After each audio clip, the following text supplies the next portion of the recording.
नमस्कार दोस्तों, मैं ललित वर्मा एक बार फिर से आपका स्वागत करता हूं आपके अपने YouTube channel district computer education centre में।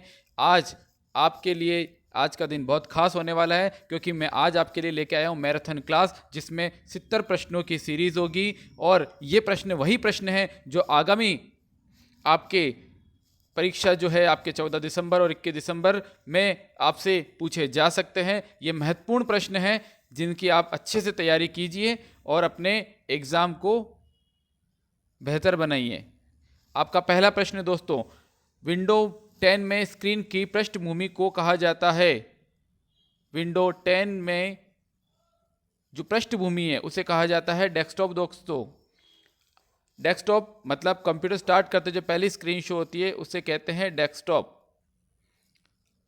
आपका दूसरा प्रश्न, किसी ज्ञात सॉफ्टवेयर या बग की मरम्मत जो आमतौर पर इंटरनेट पर मुफ्त में उपलब्ध हो जाती है, तो इसका जो सही आंसर है वो दोस्तों वो है आपके पेज। किसी ज्ञात सॉफ्टवेयर बग की मरम्मत जो आमतौर पर इंटरनेट पर मुफ्त में उपलब्ध होती है उसे कहा जाता है पेज। यह इंटरनेट से रिलेटेड है दोस्तों। क्वेश्चन नंबर 3, निम्नलिखित को मिलाइए। आपको निम्नलिखित को इनको मिलाना है। तो पहला है आपका MS वर्ड जो कि दस्तावेज होता है, MS एक्सेल जिसमें शीट में काम आता है, और MS पावर पॉइंट जो कि स्लाइड है। तो दोस्तों जो इसका सही आंसर है वो आपके होगा, बताइए दोस्तों इसका सही आंसर क्या होगा? वो होगा आपके CRQP। आपका आंसर होगा C, जिसमें RQP आंसर है दोस्तों। ये आपका अगला प्रश्न, प्रश्न नंबर 4, आप MS ऑफिस दस्तावेज को PDF फाइल प्रारूप में कैसे सहेज सकते हैं? MS ऑफिस के जो दस्तावेज है, डॉक्यूमेंट है, उनको PDF के रूप में आप कैसे ले सकते हैं? तो इसका जो सही आंसर होगा दोस्तों वो होगा A, फाइल टैब में सेव एज विकल्प को चूज करना है और वहाँ पे PDF को चुनना है। जब आप अपने डॉक्यूमेंट को सेव एज कर रहे हो तो वहाँ पर इसको PDF फॉर्मेट में इसको सेव करना है दोस्तों। तो इसका आंसर होगा A।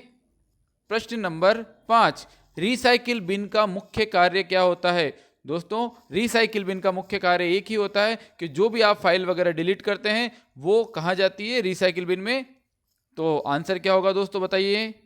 इसका आंसर होगा C, हटाई गई फाइलों को संग्रहित करना। मतलब डिलीट की गई जितनी भी फाइल्स होती है उनको ये स्टोर करके रखता है।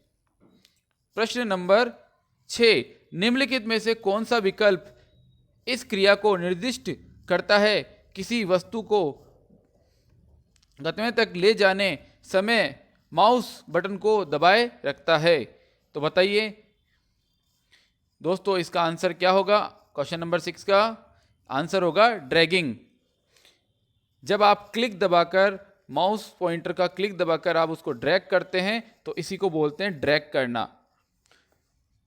क्वेश्चन नंबर 7, निम्नलिखित में से कौन सा इंटरनेट ब्राउजर का वैध उदाहरण नहीं है? क्वेश्चन नंबर 7 आपका है, निम्नलिखित में से कौन सा इंटरनेट ब्राउजर का वैध उदाहरण नहीं है? तो दोस्तों इसका जो आंसर है वो आपके होगा, कौन सा नहीं है? इंटरनेट ब्राउजर कौन सा नहीं है दोनों में इनमें से? इसका आंसर हो जाएगा D, एबोडी एक्रोबैट। मतलब गूगल क्रोम तो होता ही आपका वेब ब्राउज़र, मोजिला फायरफॉक्स भी होता है और माइक्रोसॉफ्ट एज भी होता है जो इंटरनेट एक्सप्लोरर को की जैसे ही वर्क करता है। तो आंसर हो जाएगा इसका D। क्वेश्चन नंबर 8 दोस्तों, भारतीय रेलवे सेवाओं के संबंध में PNR नंबर क्या है? दोस्तों PNR नंबर क्या होता है उसकी फुल फॉर्म आपसे पूछी गई है। तो PNR नंबर आपका होता है, बताइए, पैसेंजर नेम रिकॉर्ड। इसका जो सही आंसर है वो होगा A, passenger name record. Question number 9 दोस्तों, निम्नलिखित में से कौन सा एक ऑपरेटिंग सिस्टम नहीं है? दोस्तों निम्न में से कौन सा ऑपरेटिंग सिस्टम नहीं है? आप जानते हैं कि ऑपरेटिंग सिस्टम क्या होता है, ठीक है? तो इसमें से कौन सा नहीं है? ऑपरेटिंग सिस्टम नहीं है, बताइए।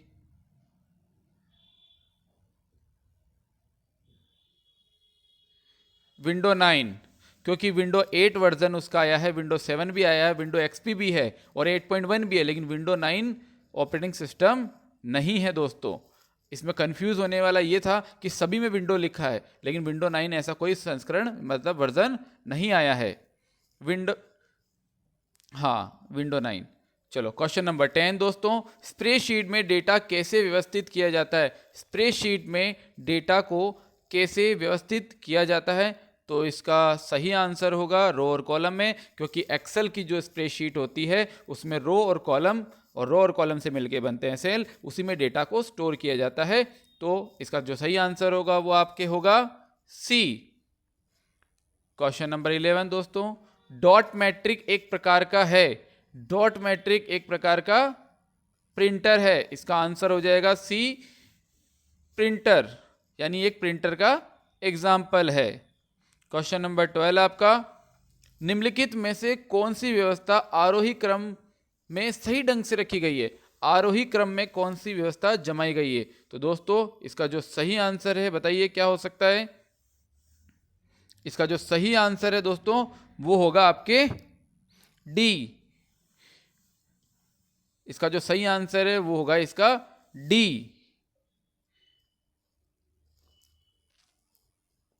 क्वेश्चन नंबर 13, एमएस वर्ड में हाइपरलिंक के बारे में निम्नलिखित में से कौन सा तथ्य सत्य नहीं है? मतलब कि आपको फॉल्स बताना है कि इसमें से कौन सा फॉल्स है। एमएस वर्ड में हाइपरलिंक के बारे में निम्नलिखित में से कौन सा सत्य नहीं है? तो इसका जो आंसर होगा वो होगा आपके ए। हाइपरलिंक का उपयोग केवल मौजूदा वेब पेज के लिए लिंक बनाने के लिए किया जा सकता है, न कि आपके कंप्यूटर पर किसी मौजूदा फाइल के लिए। तो ये आपके लिए क्या हो गया? फॉल्स हो गया। बाकी जो तीनों हैं वो ट्रू हैं, ठीक है। क्वेश्चन नंबर आपका 14, क्वेश्चन नंबर 14 है यूएसबी का तात्पर्य है। यूएसबी क्या होता है ये? तो यूएसबी आपके होता है, बताइए दोस्तों, एक प्रकार का पोर्ट होता है। आप अपने सीपीयू में जहां माउस या फिर पेन ड्राइव या फिर कीबोर्ड की पिन अटैच करते हैं, वो जो पोर्ट होता है उसे यूएसबी पोर्ट कहा जाता है। और यूएसबी की फुल फॉर्म होती है यूनिवर्सल सीरियल बस। आपसे कभी फुल फॉर्म भी पूछी जा सकती है कभी एग्जाम में, तो उसका आंसर होगा यूएसबी सीरियल बस। और अभी अपना आंसर है बी। क्वेश्चन नंबर दोस्तों 15, एक वेबसाइट का संग्रह है। एक वेबसाइट संग्रह है किस चीज़ों का? यानी एक वेबसाइट में क्या क्या क्या होता है? तो बताइए दोस्तों इसका सही आंसर क्या हो सकता है? एक वेबसाइट संग्रह है वेब पेजेस का। बहुत सारे वेब पेज मिलकर एक वेबसाइट का निर्माण करते हैं। इसका जो सही आंसर हो गया वो दोस्तों आपके लिए हुआ डी। क्वेश्चन नंबर 16, डैश एक विशेष दृश्य और ऑडियो प्रभाव है जिसे पावर पॉइंट में टेक्स्ट या सामग्री पर लागू किया जा सकता है। तो इसका जो सही आंसर होगा दोस्तों वो होगा एनिमेशन। एनिमेशन मतलब आंसर ए आपका हुआ क्वेश्चन नंबर 16 का। क्वेश्चन नंबर 17, दोस्तों निम्नलिखित में से कौन सा एक ईमेल सेवा प्रदाता नहीं है? मतलब ईमेल सेवा प्रदाता वो नहीं है। निम्नलिखित में से कौन सा है? बताइए दोस्तों क्या आंसर हो सकता है इसका? तो वो इसका जो आंसर होगा वो होगा बीइंग, मतलब बी। देखो हॉटमेल पे भी ईमेल आईडी आप बना सकते हैं, आउटलुक पे बना सकते हैं, जीमेल पे बना सकते हैं, लेकिन बीइंग पे नहीं बना सकते। मतलब ईमेल सेवा प्रदाता ये नहीं है। क्वेश्चन नंबर 18, आप अपने कार्यालय से बाहर जाते समय अपने कंप्यूटर के लॉग ऑफ क्यों कर देते हैं? आप कार्यालय से बाहर जाते समय या फिर आपने अपने कंप्यूटर पे काम नहीं कर रहे हैं और बाहर जा रहे हैं किसी काम से, तो आप अपने कंप्यूटर को लॉग ऑफ क्यों कर देते हैं? तो जो है इसका सही आंसर है वो दोस्तों वो होगा आपका ए।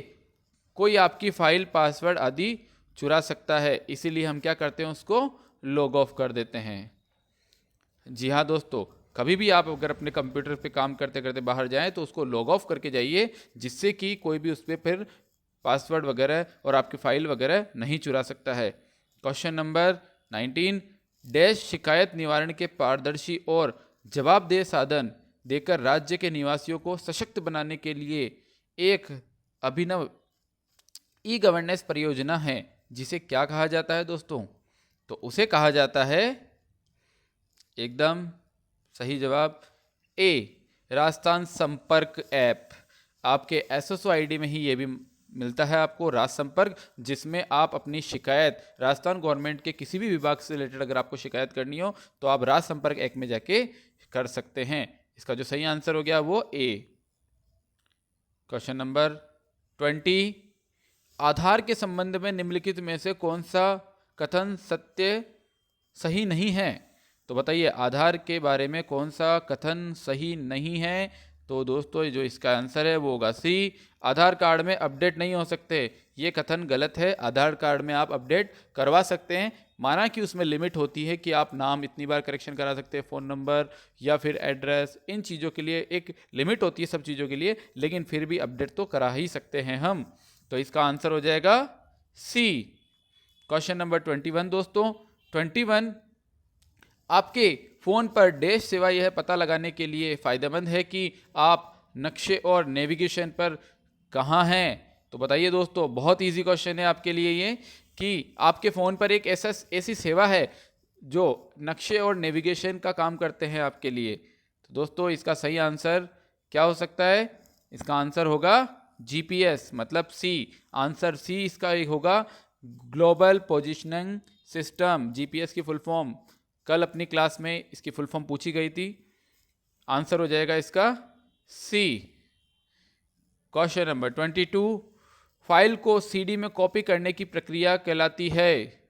फाइल को CD में कॉपी करने की प्रक्रिया को क्या कहा जाता है दोस्तों? बहुत इजी क्वेश्चन है। इसका आंसर होगा सी, बर्निंग। बर्निंग की प्रोसेस कहलाती है CD को भरना। आप अगर मार्केट से खाली CD, ब्लैंक CD लेके आते हैं और आपको कंप्यूटर उसमें डेटा एंटर करते हैं तो उसको बर्निंग की प्रोसेस कहते हैं। क्वेश्चन नंबर 23, निम्नलिखित में से कौन सा कैश मेमोरी को नुकसान है? कैश मेमोरी का नुकसान है वो इसका सही आंसर होगा, कैश मेमोरी का नुकसान है डी, कैश मेमोरी की क्षमता सीमित होती है। मतलब इसकी लिमिटेशन है। कैश मेमोरी की एक क्षमता होती है, वो होती है लिमिट। कैश मेमोरी मुख्य मेमोरी से तेज होती है, करेक्ट है। ये मुख्य मेमोरी की तुलना में कम एक्सेस का, ठीक है, सही है। ये स्थायी उपयोग के लिए डेटा संग्रहित करता है। जो इसका नुकसान है वो होगा आंसर डी, कैश मेमोरी की क्षमता सीमित होती है, लिमिट होती है। क्वेश्चन नंबर 24 दोस्तों आपके सामने, MS वर्ड 2010 में से कौन सा अलाइनमेंट विकल्प पैराग्राफ की प्रत्येक पंक्ति को बाएं और दाएं हाशिए के बीच संरेखित करता है और बाएं और दाएं दोनों किनारों पर सीधे किनारे बनाता है? बहुत ही इजी क्वेश्चन है दोस्तों, बहुत ही इजी। इसके जो विकल्प है आपके सामने वो होगा, इसका सही आंसर बी, जस्टिफाई अलाइनमेंट इसका होगा। देखो मैं आपको इनके बारे में बता दूं, सेंट्रल, जब आप सेंटर अलाइनमेंट देते हैं तो टेक्स्ट सभी आपका बीच मिड में आ जाता है, और जब लेफ्ट अलाइनमेंट देते हो तो लेफ्ट साइड में, राइट होता है तो राइट में। जस्टिफाई अलाइनमेंट का काम होता है आपके टेक्स्ट को दोनों तरफ से अलाइन करता है, मतलब कि लेफ्ट और राइट दोनों तरफ से उनको बराबर करता है, उसे कहते हैं जस्टिफाई अलाइनमेंट। आंसर इसका बी हो गया दोस्तों। क्वेश्चन नंबर 25 दोस्तों आपके सामने, MS वर्ड में गटर किससे संबंधित है? ये क्वेश्चन आता है दोस्तों बहुत बार, और बहुत से लोग इसको गलत करके आते हैं क्योंकि सभी को मार्जिन केवल 4 ही बताए गए हैं। लेकिन मैं जब भी क्लास लेता हूं उनको ये बताता हूं कि एक तरह का मार्जिन और होता है जिसे गेटर मार्जिन कहते हैं। वो क्या काम आता है वो मैं आपको समझाता हूं। MS वर्ड में गटर किससे संबंधित है? तो MS वर्ड में गटर संबंधित है मार्जिन से संबंधित। देखो दोस्तों, आपका जो पेज होता है उसमें मार्जिन 4 तरह के होते हैं, टॉप, बॉटम, लेफ्ट, राइट। लेकिन एक अलग से एक और मार्जिन छोड़ा जाता है। जब आप पेज लेआउट के अंदर जाके सेटिंग में जाएंगे तो उसमें एक गटर मार्जिन ऑप्शन आएगा, जो बाइंडिंग के लिए या फिर बंधन पक्ष के लिए छोड़ी जाने वाली जगह, उसे कहते हैं गटर मार्जिन। और वो 2 ही ऑप्शन के थ्रू दी जाती है, लेफ्ट या फिर टॉप। क्वेश्चन नंबर 26 दोस्तों आपके सामने, 26 नंबर क्वेश्चन है आपका, कंप्यूटर का वह भाग जो उसके कार्य का समन्वय करता है कहलाता है? क्या आंसर होगा 26 का? आंसर होगा इसका दोस्तों डी, कंट्रोल यूनिट। इसको शॉर्ट में CU भी कहते हैं। आपके कंट्रोल यूनिट ही है जो कंप्यूटर के सभी भागों का ध्यान रखता है। क्वेश्चन नंबर 27 दोस्तों आपके सामने, संक्षिप्त नाम जीबीपीएस का पूर्ण रूप क्या है? जीबीपीएस का पूरा नाम क्या है? तो इसका जो सही आंसर होगा वो होगा D, gigabits per second. GBPS gigabits per second internet की स्पीड को नापता है। क्वेश्चन नंबर 28 दोस्तों आपके सामने, निम्नलिखित में से किसकी भंडारण क्षमता सबसे कम है? सबसे कम स्टोर कौन करता है इनमें से? बताइए दोस्तों, बहुत इजी है। जी हाँ, आंसर होगा इसका ए, फ्लॉपी डिस्क। इसमें सबसे कम डेटा स्टोर होता है, 1.44 MB तक ही हो सकता है इसमें। बाकी CD, DVD और हार्ड डिस्क में डेटा इसके मुकाबले ज़्यादा स्टोर होता है। तो आंसर उसका ए रहा। क्वेश्चन नंबर 29 दोस्तों, MS पावर पॉइंट में हम स्लाइड शो को शुरुआत से डैश कुंजी का उपयोग करके और वर्तमान स्लाइड से डैश कुंजी का उपयोग करके चला सकते हैं। तो इसका सही आंसर क्या होगा दोस्तों, बताइए। क्वेश्चन नंबर आपका है 29, तो इसका जो सही आंसर है वो होगा डी, F5 और शिफ्ट के साथ में F5। ये दोनों ही ऑप्शन है जो इसकी आपकी पावर पॉइंट को, स्लाइड को चलाने में सहायक है। क्वेश्चन नंबर 30 दोस्तों, मान लीजिए कि आप यह सुनिश्चित करना चाहते हैं कि MS Excel 2010 में एक वर्कशीट किसी भी पेज की चौड़ाई के हिसाब से एक पेज पर फिट हो। आप किस सेटिंग का प्रयोग करेंगे? बताइए दोस्तों, आप किस सेटिंग का प्रयोग करेंगे? क्वेश्चन नंबर 30, इसका जो सही आंसर है वो है B, fit all column on one page. आपके MS Excel में ऐसा ऑप्शन आता है जिसके थ्रू आप पूरे डेटा को एक पेज पर भी लेके आ सकते हैं, चाहे वे कितने भी पेज पर हो, आप उनको एक पेज पर फिट कर सकते हैं। तो fit all column on one page ये ऑप्शन है, बहुत कम लोगों को जानकारी होती है इसके बारे में। क्वेश्चन नंबर 30 हो गया आपका। क्वेश्चन नंबर 31 दोस्तों, कीबोर्ड पर फंक्शन कुंजियों की कुल संख्या कितनी होती है? कीबोर्ड पर फंक्शन कुंजियों की कुल संख्या कितनी होती है? आपके कीबोर्ड में जो F1, F2 ये सब जो कुंजी है वो होती है आपके 12, टोटल 12 होती है। तो कीबोर्ड के बारे में एक बार मैं आपको और जानकारी दे दूं, कीबोर्ड में फंक्शन कीज होती है आपके 12, F1 से लेकर F12 तक। अल्फ़ाबेट की होती है 26, नंबर कीज होती है आपके 10 जो 0 से लेकर 9 तक होती है। आपके एंटर 2 होते हैं, अल्टर 2 होते हैं, कंट्रोल बटन 2 होते हैं और शिफ्ट 2 होती है। इसमें 3 टॉगल कीज भी होती है जिसको नम लॉक, स्क्रॉल लॉक और कैप्स लॉक कहते हैं। इसका क्वेश्चन भी कल आया था दोस्तों आपके सामने। क्वेश्चन नंबर 32 आपके सामने है, MS पावर पॉइंट में स्लाइड्स को पुनर्व्यवस्थित करने के लिए सबसे उपयुक्त ऑप्शन कौन सा हो सकता है? पुनः व्यवस्थित करना, रीअरेंजिंग स्लाइड्स ऑल के लिए आप किस ऑप्शन को चूज करेंगे दोस्तों? क्वेश्चन नंबर 32 बताइए दोस्तों। इसका जो सही आंसर है दोस्तों वो होगा slide sorter view. Slide sorter के अंदर रीअरेंजिंग हो जाती है, सारी स्लाइड्स जितनी भी स्लाइड्स होगी वो रीअरेंज हो जाती है। क्वेश्चन नंबर 33 दोस्तों आपके सामने है, Amazon.com प्रदान करता है। बहुत इजी है, आपको ऑप्शंस बड़े लग रहे हैं लेकिन क्वेश्चन बहुत छोटा ही है कि Amazon क्या है। Amazon के बारे में बताइए। तो Amazon एक बिजनेस टू कस्टमर साइट है, बिजनेस टू कस्टमर जो ई-कॉमर्स का वातावरण है, इन्वायरमेंट है, यानी बिजनेस टू कस्टमर, यानी शॉर्ट में इसको B2C कहा जाता है, यानी बिजनेस टू सीधा कस्टमर के लिए। क्वेश्चन नंबर 34 दोस्तों, क्वेश्चन नंबर 34 है, MS Excel 2010 के चार्ट में डैश डेटा को बिंदुओं का वास्तविक मूल्य क्या होता है? तो बताइए दोस्तों, क्वेश्चन नंबर 34 का आंसर क्या होगा? 34 का जो आंसर होगा वो होगा सी, डेटा लेवल कहा जाता है।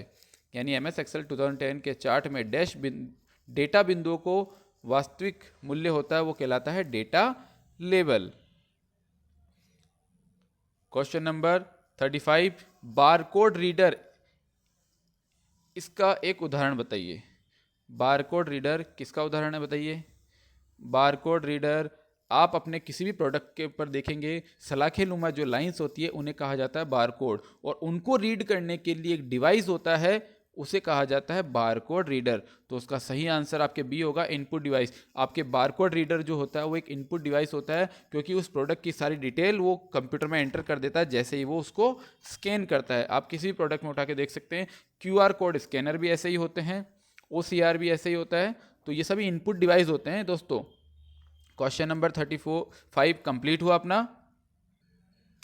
क्वेश्चन नंबर 36 दोस्तों आपके सामने, विंडो 10 में इंटरनेट एक्सप्लोरर को डैश वेब ब्राउज़र में बदल दिया जाता है। विंडो 10 में इंटरनेट एक्सप्लोरर यानी कि विंडो 10 से पहले अगर आपके विंडो के साथ में जो वेब ब्राउज़र आता था वो आता था इंटरनेट एक्सप्लोरर, अब उसे जाना जाता है माइक्रोसॉफ्ट एज के नाम से। तो इसका जो सही आंसर होगा 36 का वो होगा बी, माइक्रोसॉफ्ट एज। दोस्तों कंफ्यूज मत होना, विंडो एक्सप्लोरर विंडो 10 के पहले जाना जाता था, अब उसको माइक्रोसॉफ्ट एज के नाम से जाना जाता है। क्वेश्चन नंबर 37, निम्नलिखित में से कौन सी विंडोज यूटिलिटीज अनावश्यक फाइलों को मिटा देती है? तो इसका जो सही आंसर होगा वो होगा डिस्क क्लीनअप। आंसर होगा इसका बी, 37 का आंसर होगा बी, डिस्क क्लीनअप। इसका काम होता है आपके कंप्यूटर में अननेसेसरी जो फाइल्स होती है ये ऑटोमेटिकली उसको क्या करता है, डिलीट कर देता है। तो क्वेश्चन नंबर 37 कंप्लीट हुआ। क्वेश्चन नंबर 38, डैश दुर्भावनापूर्ण सॉफ्टवेयर को नेटवर्क या इंटरनेट के माध्यम से आपके कंप्यूटर तक पहुंचने से रोकने में मदद कौन करता है? बताइए दोस्तों, इसका जो सही आंसर है वो क्या होगा? डैश दुर्भावनापूर्ण वाले का क्या आंसर होगा? आंसर होगा इसका ए, फायरवॉल। इसको विंडो फायरवॉल नाम से भी जाना जाता है। ये आपका एक ऐसा सॉफ्टवेयर है जो आपके कंप्यूटर में विंडो के साथ ही इनबिल्ड इंस्टॉल होता है, जिसे विंडो फायरवॉल कहते हैं, जो आपके एक एंटीवायरस का ही काम करता है आपके कंप्यूटर में दोस्तों। क्वेश्चन नंबर 39, वर्तमान में विंडो 10 में निम्नलिखित में से कौन सा आइकन प्रोग्रामों को पृष्ठभूमि में चल रखता है? तो बताइए, पृष्ठभूमि में चल रखता है, क्या होगा इसका सही आंसर? वो होगा इसका आंसर सिस्टम ट्रे, मतलब आंसर होगा ए। इसके बारे में एक और बात बताऊं दोस्तों, अगर आपसे ऐसा क्वेश्चन आ जाए कि बैकग्राउंड में चल रहे सॉफ्टवेयर्स के बारे में इंफॉर्मेशन कौन देता है, तो वो देता है सिस्टम ट्रे। ये आपके नोटिफिकेशन एरिया की तरफ आती है, नीचे टास्क बार के नोटिफिकेशन एरिया जहां डेट और टाइम शो होता है। क्वेश्चन नंबर 40, निम्नलिखित में से कौन आपके कंप्यूटर सिस्टम के लिए दुर्भावनापूर्ण है, यानी आपके कंप्यूटर के लिए नुकसान पहुंचाने वाला कौन सा है? तो इसका जो सही आंसर होगा वो क्या होगा? D, virus. आपके कंप्यूटर के लिए वायरस नुकसान पहुंचाने वाला होता है ना दोस्तों, तो वही हो गया इसका आंसर कि डी। क्वेश्चन नंबर 41, विंडो 10 में एक विंडो को मैक्सिमाइज करने का अर्थ कहलाता है, यानी विंडो 10 में जब विंडो को मैक्सिमाइज करते हैं तो उस बीच क्या होती है प्रोसेस? वो दोस्तों होती है इसे डेस्कटॉप पर फिट करने के लिए विस्तारित करना। यानी जब आप मिनिमाइज मैक्सिमाइज करते हो तो विंडो छोटी होती है और विंडो बड़ी होती है, वही है आपके मैक्सिमाइज। विंडो को आपकी जो भी आप सॉफ्टवेयर चला रहे हो उसको विंडो के फिट करना होता है। इसका सही आंसर बी हो गया है। क्वेश्चन नंबर 42, ईमेल की क्या कमियां हो सकती है? बताइए, डिसएडवांटेज बताना है आपको ईमेल का। ईमेल की जो कमियां होती है वो होगा आंसर बी, ईमेल कंप्यूटर को संक्रमित करते हैं। इसका जो सही आंसर होगा वो होगा बी, ईमेल कंप्यूटर को संक्रमित करते हैं। जी हाँ दोस्तों, आपके बहुत से कंप्यूटर में वायरस का जो कारण होता है वो ईमेल ही होता है। ईमेल के साथ अटैच होके अननेसेसरी फाइल्स आ जाती है, अटैच होके सॉफ्टवेयर आ जाते हैं, वायरस आ जाते हैं, तो इसीलिए ये। क्वेश्चन नंबर 43 दोस्तों, किस ऑब्जेक्ट की प्रॉपर्टीज तक पहुंचने के लिए माउस की किस तकनीक का उपयोग किया जाता है? किसी ऑब्जेक्ट की प्रॉपर्टी तक पहुंचने के लिए माउस की किस तकनीक का प्रयोग किया जाता है दोस्तों? बताइए दोस्तों, क्वेश्चन नंबर 43 का क्या आंसर हो सकता है? इसका होगा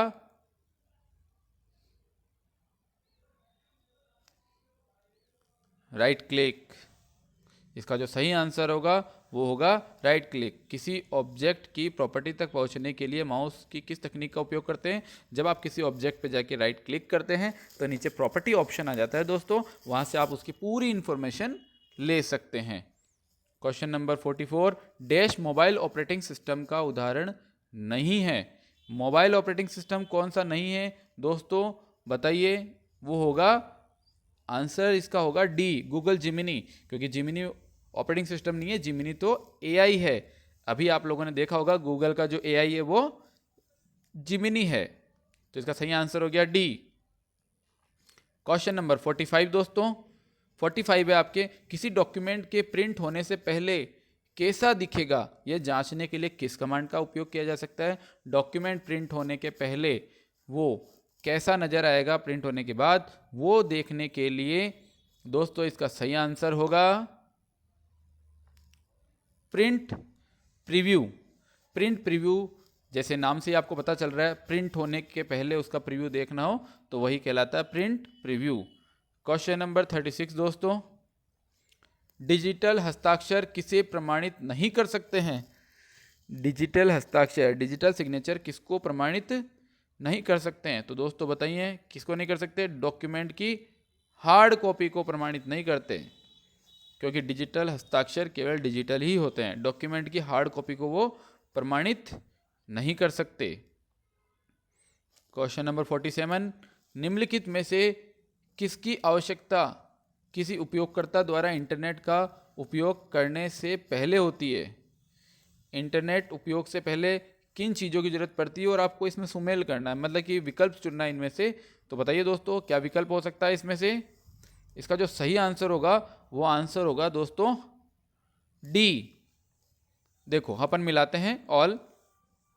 सबसे पहला है ए, आपके इसमें देखो इंटरनेट की भी जरूरत होती है, मॉडेम की भी जरूरत होती है और वेब ब्राउज़र की भी जरूरत होती है। तो दोस्तों इसमें जब आप इंटरनेट चलाना चाहते हैं तो आपको तीनों की ही जरूरत होती है, इंटरनेट सेवा की भी और मॉडेम की भी और वेब ब्राउज़र की भी, इसीलिए इसका आंसर डी हुआ है ऑल।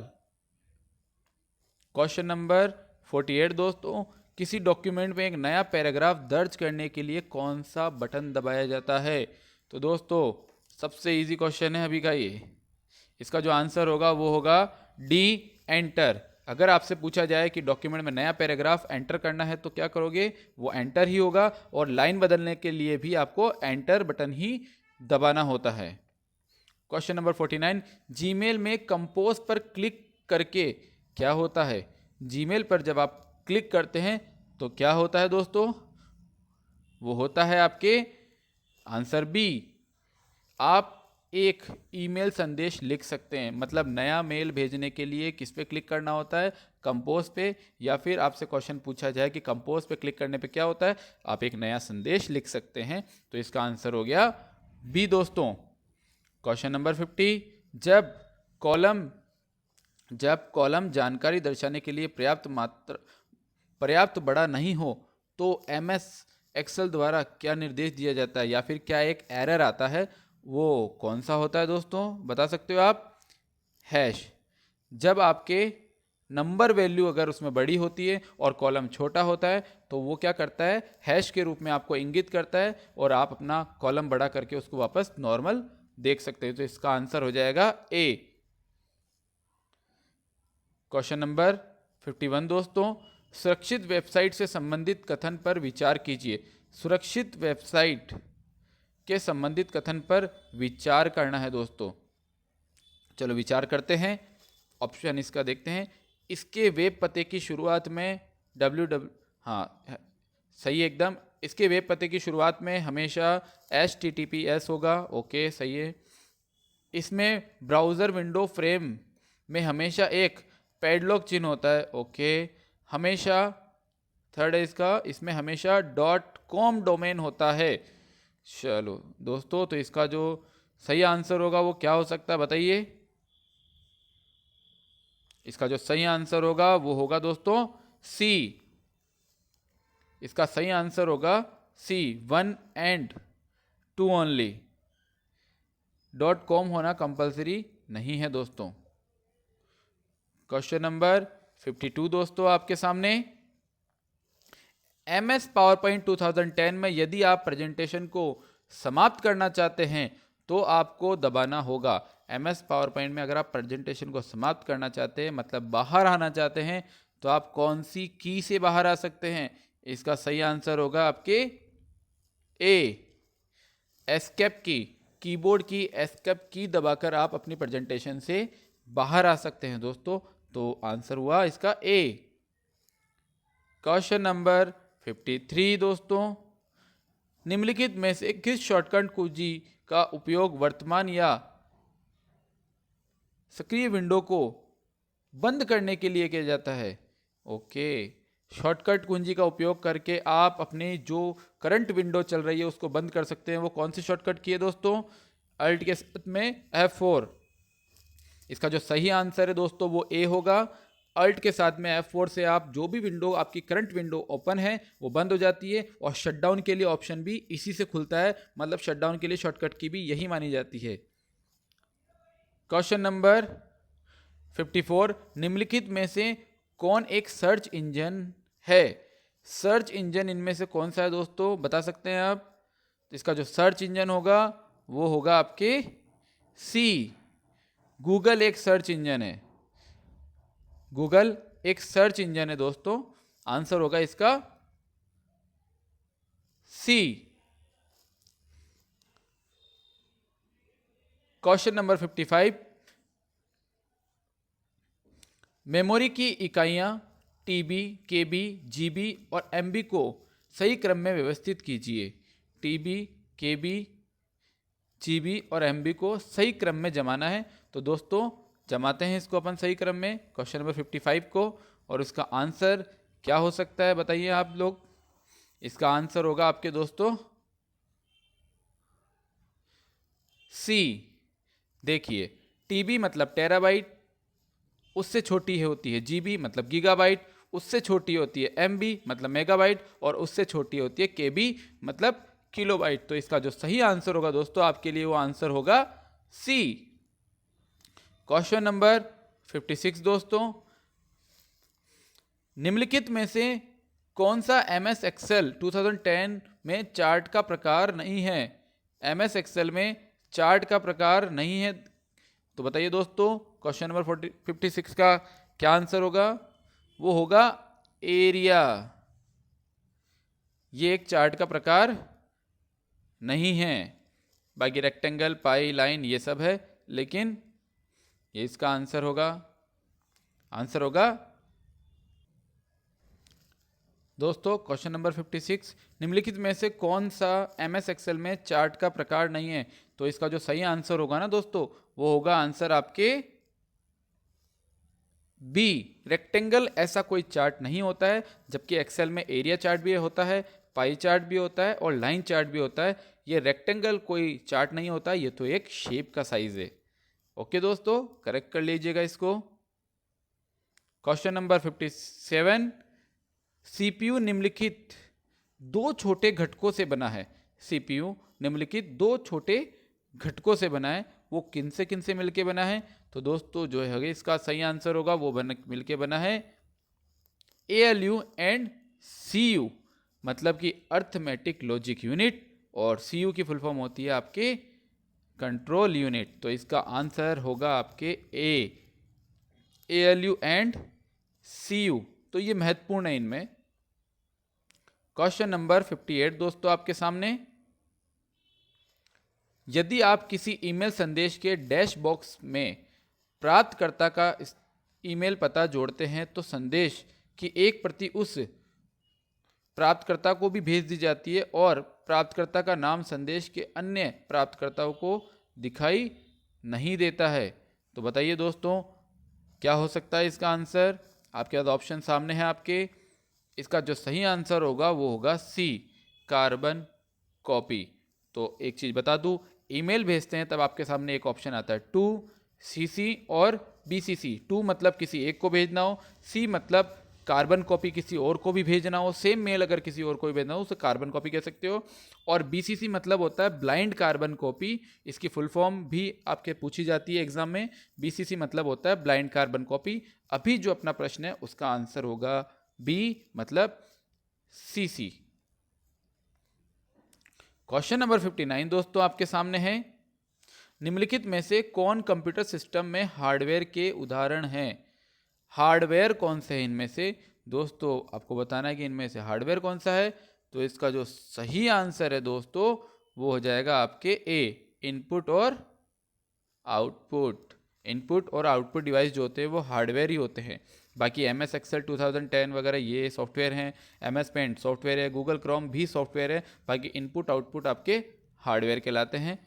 क्वेश्चन नंबर 60 आपके सामने दोस्तों, ग्राफिकल चित्र जो किसी ऑब्जेक्ट जैसे फाइल, फोल्डर आदि का प्रतिनिधित्व करते हैं उन्हें क्या कहते हैं? बताइए दोस्तों, बहुत इजी क्वेश्चन है आपके लिए ये।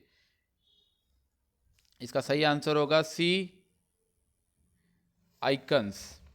आपके डेस्कटॉप स्टार्ट करते ही जो पहली डिस्प्ले शो होती है उसे डेस्कटॉप कहते हैं। यानी जैसे आपने कंप्यूटर स्टार्ट किया वो पहली डिस्प्ले जो शो हुई उसे डेस्कटॉप, और डेस्कटॉप पे जो छोटे छोटे चित्र बने होते हैं उन्हें आइकन कहा जाता है, और येलो कलर में जो होते हैं उन्हें फोल्डर कहा जाता है। यहां पर अपना आंसर होगा सी, मतलब आइकन।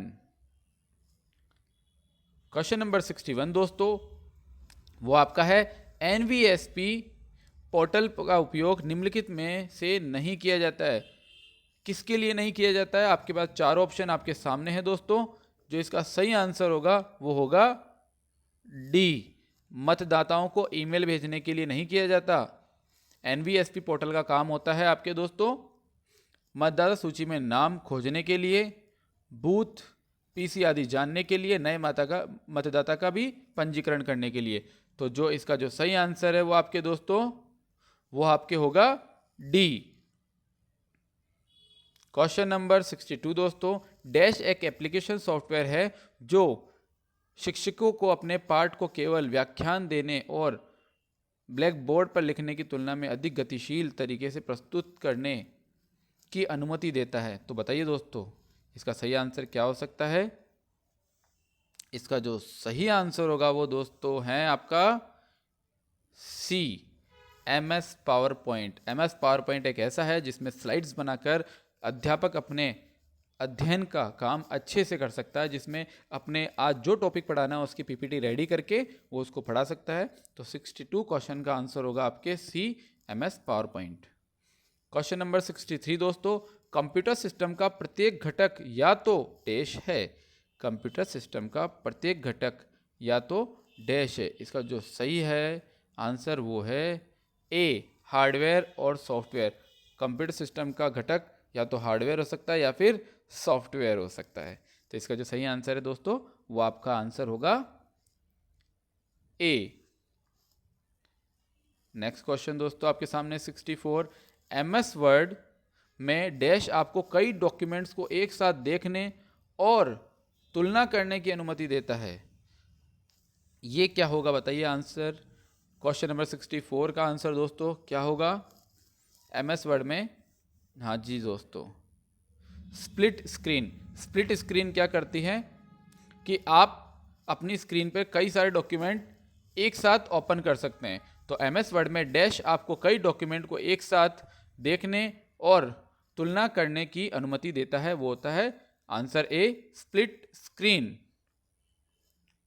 क्वेश्चन नंबर 65 दोस्तों, निम्नलिखित MS वर्ड विकल्प को उसके विवरण के साथ सुमेलित कीजिए। आपको मिलान करना है दोस्तों इसके अंदर। तो मिलान करने वाला आपको बताते हैं। पहला है इंडेंट, इसको सही मिलान करते हैं। इंडेंट के बारे में क्या लिखा है कि चयनित पैराग्राफ के नीचे रिक्त स्थान जोड़कर पैराग्राफ के बीच में अंतर, ओके। फिर वाटरमार्क पैराग्राफ के बाएं तरफ, ठीक है। स्पेसिंग पृष्ठभूमि पर, ठीक है। चलो मिलाते सर। पहले ऑप्शन को अपन मिला सकते हैं। चलो मैं आंसर बताता हूं पहले तो आपको। इसका जो सही आंसर होगा दोस्तों वो होगा आपके डी। इसका जो सही आंसर होगा वो डी होगा। तो डी में देखो एक तो Q, R और P। तो अपन चलते हैं मिलाते हैं इसको। इंडेंट, तो इंडेंट को अपन मिलाएंगे Q से। मतलब इंडेंट क्या होता है? पैराग्राफ के बाएं और दाएं भाग को सुमेलित करता है, ठीक है। फिर है वाटरमार्क, तो वाटरमार्क को हम मिलाएंगे R से। पृष्ठ सामग्री के पीछे धुंधला टेक्स्ट डालता है, ओके। और स्पेसिंग को जोड़ेंगे अपन इससे, चयनित पैराग्राफ के नीचे रिक्त स्थान जोड़कर पैराग्राफ के बीच में अंतर डालता है। तो इसका जो सही आंसर होगा दोस्तों, वो इसका सही आंसर जो होगा वो डी होगा। दोस्तों इस तरह के क्वेश्चन जो आते हैं वो आपको कंफ्यूज करते हैं, लेकिन आपको ध्यान से सारे ऑप्शन पढ़ने, उसके बाद ही उसका आपको आंसर देना है दोस्तों। क्वेश्चन नंबर 66, मॉक का फुल फॉर्म क्या होता है? मॉक, ये भी आपके क्वेश्चन पूछा जाता है कई बार आपसे, आपके पहले के एग्जाम्स में पूछा गया क्वेश्चन है दोस्तों, मोस्ट क्वेश्चन है आपके लिए कि मॉक का फुल फॉर्म क्या होता है? Massive open online courses. Mock की फुल फॉर्म होती है massive open online courses. Question number 67, projector को कंप्यूटर से जोड़ने के लिए आमतौर पर डैश केबल का उपयोग किया जाता है।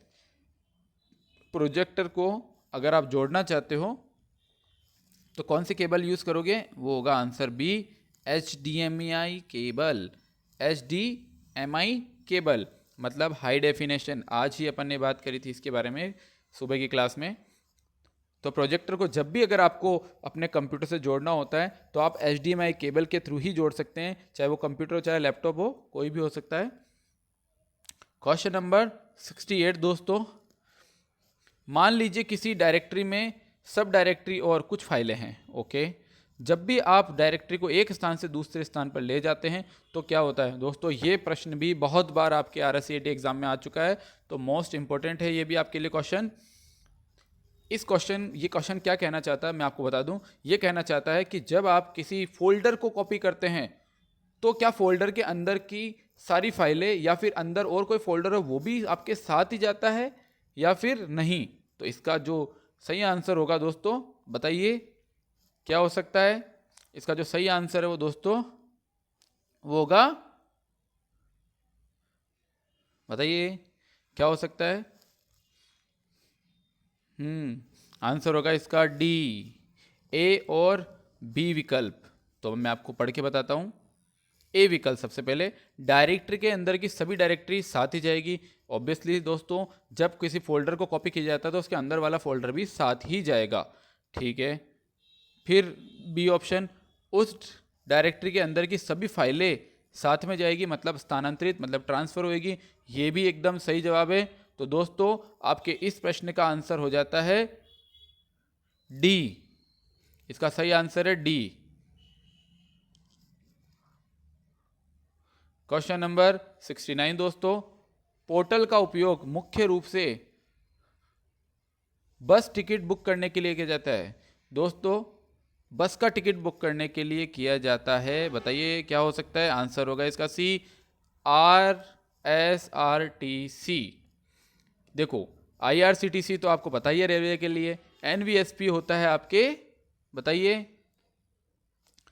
वोटर ID कार्ड के लिए, और PSK पासपोर्ट सेवा केंद्र। तो बचा कौन? आपके RSRTC, मतलब कि बस का टिकट बुक करना हो तो आप इस साइट पे जा सकते हैं दोस्तों।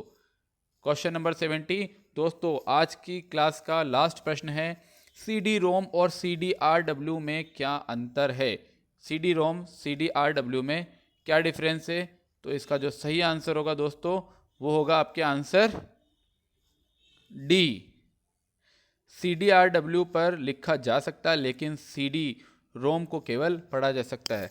देखो मैं इसमें डिफरेंस बताता हूँ दोस्तों आपको। CD-R मतलब राइटेबल, लिखा जा सकता है।